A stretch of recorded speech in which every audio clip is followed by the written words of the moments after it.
Music. Applause. Music. This is the audacious smile of one of the most controversial and inspiring men in sporting history. An iconic grin that enraged those who oppressed and became a symbol of hope for those who were not truly free. Born a second-class citizen in his own country, he would one day become the most recognizable African American on the planet. Rainy Day Boxing brings you Jack Johnson, a boxing legend, a black man back when white people in sneakers over here were sending medicine.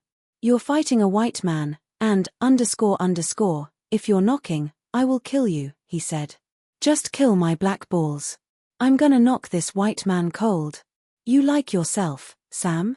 Controversial, they see the mold well? I wasn't, not like. Jack Johnson's story begins in Galveston, Texas, 1878. The son of former slaves, his traumatic childhood took place at the beginning of segregation in America.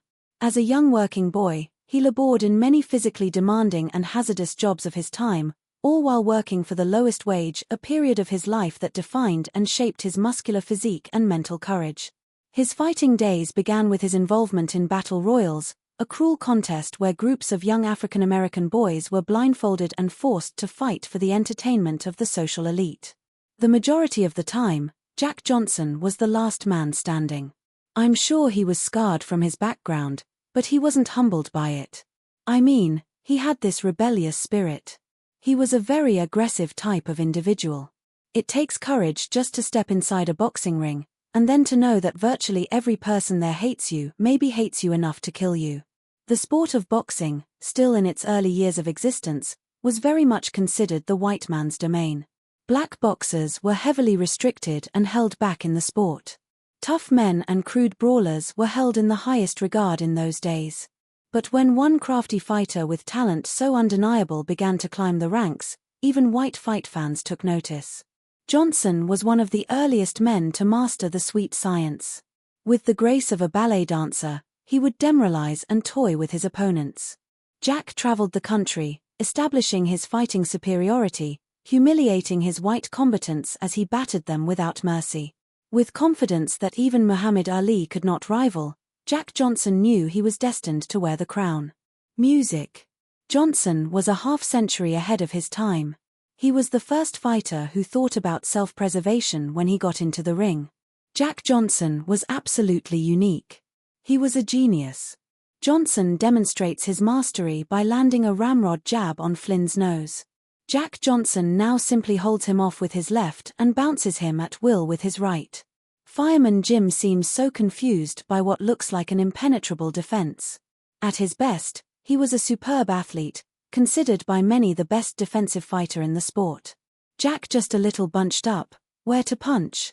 He was not satisfied to merely beat the departed, he had to taunt the man he was fighting. Moran gets home with 2 good punches. The undaunted Johnson steps back and gives him a hearty round of applause. Do not touch it out yet. Applause. He's a picture of cool, wiping his opponent's teeth with his glove. Jack Johnson learned his craft. He started to get the idea that, maybe he'd like to be heavyweight champion of the world. However, since the creation of the sport, black contenders were denied a chance at the championship. They were limited to the colored heavyweight title. But this was an unwritten rule that Johnson refused to accept. White America's hero, Jim Jeffries, was the undefeated heavyweight champion, and although his manhood had been questioned by Johnson many times, he refused to give Jack a shot. He thought the title was too prestigious for black fighters. This fellow Johnson is a fair fighter, but he is a black, and for that reason, I will never fight him. When there are no white men left to fight, Jeffries said, I will quit the business. With Jeffries' early retirement, the vacant title was fought for by 2 white fighters, one by Marvin Hart and then shortly taken by Canadian Tommy Burns.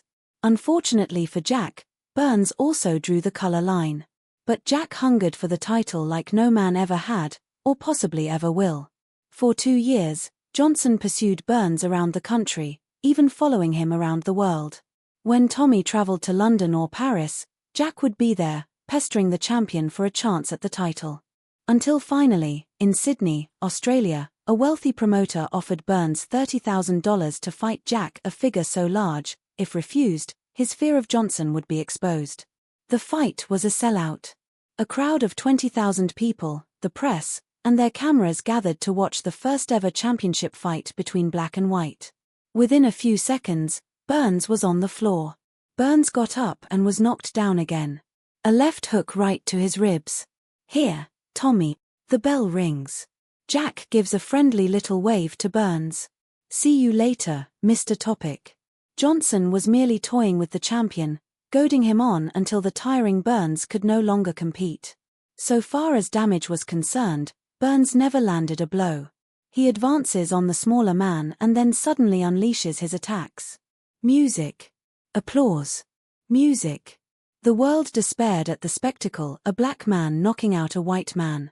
Denied access to this historical moment was the end of the white man's domination of the heavyweight championship. After a decade-and-a-half-long career, Jack had fulfilled his dream, and so began the torment of all white supremacists. A Negro who had worldwide fame, wealth, tailored suits, automobiles, and now the most prized possession in all of sports. And what would hurt the moral purists more than anything was how he openly consorted with and married white women. But whatever whites thought of him meant nothing to Jack. In fact, Johnson seemed to ensure he was hated rather than loved. No one told Johnson what to do. He lived as a free man. Jack Johnson had to be the bravest man in America. I'm amazed at what he did, what many would not dare to do privately. With the victory, Johnson became bolder than ever, flaunting his title and his lifestyle. The white man's burden had become the white man's master. He loved crossing the color line. The weirdest thing. Jack Johnson loved to be Jack Johnson. When Johnson was in London, he wore a golden hat and crocodile shoes, and his antics out of the ring made him increasingly unpopular. He spoke his mind and did what he wanted to do. The public did not want a black man to be the heavyweight champion of the world. A white man must be heavyweight champion. We can't stand the idea of a black being heavyweight champion. Almost immediately, the call went out for a great white hope. White society began to call out for Jim Jeffries to come back to the ring and return the belt to the rightful ethnic group. And so Jeffries became boxing's first great white hope. The fight sparked national interest. It was the original fight of the century. For years, many people longed for Johnson's downfall. Thousands traveled from all across the country, desperate to see their premier white fighter silence Johnson. The honor of the white race depended on it. Never before had a sporting event been such a focus of public interest. The championship battle polarized the nation. Everybody who was anybody, and some people who weren't, was there. Johnson received numerous death threats before the fight but showed no signs of fear. When Johnson entered, happy and smiling, cool as ice, a clash between the two men who are ranked among the greatest heavyweight champions of all time was at last underway. Each time Jeffries launches an attack, Johnson quickly parries. Jeffries is beginning to show frustration, compounded by Johnson's taunts. By round 15, Jeffries was bleeding and swollen. Johnson had victory at hand. Music. The former champion just runs like a tired old man but gamely attempts to get up. Referee Tex Ricard holds Johnson away, but Jack smashes Jeffries' brutal uppercut, one of the most unusual incidents in heavyweight history, as Jeffries' corner and some of the media ringside actually helped the former champion back on his feet. And here we go, right here, Johnson showing him off with a great champion finishing off in the poem. He who had never been knocked down was knocked down repeatedly. After 15 bloody, one-sided rounds, Jeffries' corner called it quits. Jack Johnson had won. Nobody cheered. People filtered out of the stadium as if it was a wake, as if they were mourning the passing of something, which they were. It was a triumphant moment for Johnson and all of Black America, but white society had lost, and they would take out their disappointment on blacks. Race riots erupted across the country, unleashing a wave of animosity, racial hatred, and killings. Music. There were shootings. There were race riots. There were many deaths. There were many injuries. This was a time of violently emotional reaction to racial relations. This is open race warfare throughout every section of America. Because they could not beat Johnson inside the ring, they found a way to beat him outside it. Johnson was put under federal indictment on the grounds that he transported white women across state lines for immoral purposes, a dubious charge. When first approached to use this against Jack Johnson, one official understood, "We can't do this. This is a travesty." I think Jack Johnson's reaction initially was, "The man's after me again. I will pass." Taking only 2 hours to reach a verdict, Johnson was convicted by an all-white jury and sentenced to a year and a day in federal prison. Johnson was forced to flee the country to avoid prison time. Over the next 5 years, while exiled from his home, he would fight only 5 times. His bank account was drying up and his fighting skills beginning to erode. White America, still searching high and low for a white hope, found and sent out the Potawatomi giant, Jess Willard, to conquer Johnson. They met in Havana, Cuba, 1915. Jack, who was now 37 years old and out of shape, had the many Americans who traveled to see the fight believing they would finally see Johnson's defeat. He tries for a knockout in the first 8 rounds and throws everything he has at Willard. Willard is cut. Willard is red. Willard is beaten. The winner doesn't move a step, he just takes everything. After the 8th round, Johnson's strength and stamina, which was always great, begins to seep out. With his great reach advantage, by about the 15th round, it now becomes Willard pushing forward. Suddenly, Willard lashes out with a thunderous right.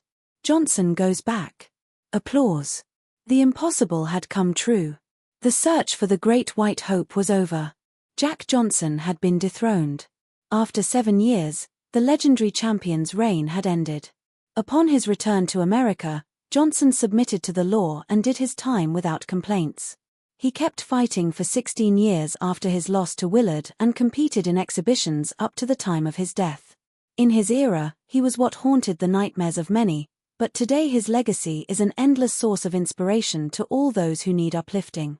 Although experiencing a life filled with pain, adversity, and constant battles with prejudice, he never surrendered his pride. He was a man who lived without fear. No question, the man had a stormy life and, in many ways, a tragic life. Jack Johnson deserves his place among the boxing greats. He beat everyone in his time, that's all a person can be called upon to do. Jack Johnson unquestionably is one of the great heavyweight champions of all time. Jack Johnson came along much too soon and perhaps generations ahead of his time. If you enjoyed this video, don't forget to hit the like button, share it with your friends, and subscribe. Music.